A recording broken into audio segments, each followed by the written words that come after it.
Hello guys, BGC ulit.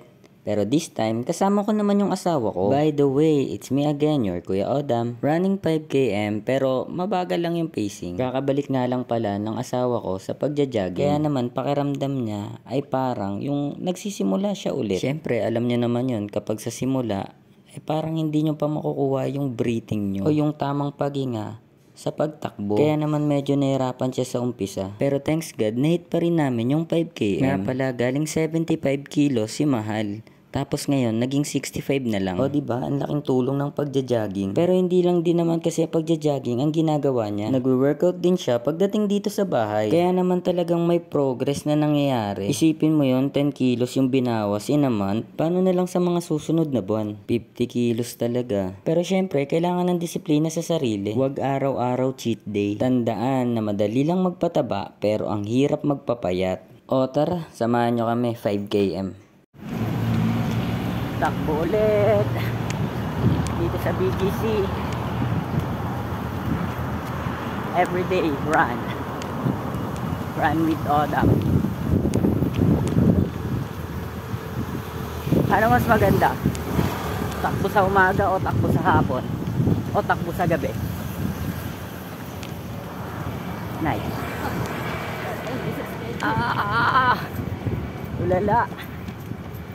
Ulala yung Mahal ko. Depende sa schedule ng availability, no? Kung kailan ka available. –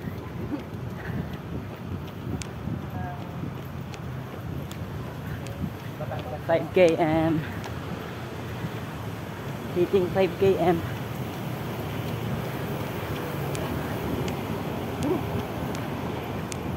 Here at BGC.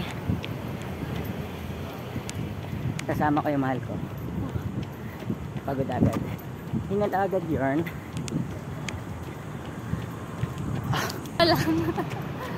1km 9 minutes. Guys, trivia.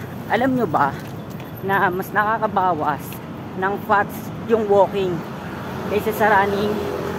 Kung hindi nyo pa alam, ngayon alam nyo na. Ay yung ano niya, walk.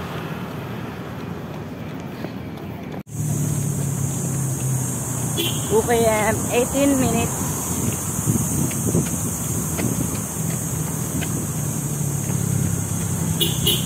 Run pa, run.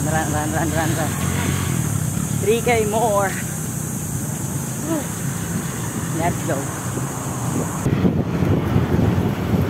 3km 28 minutes.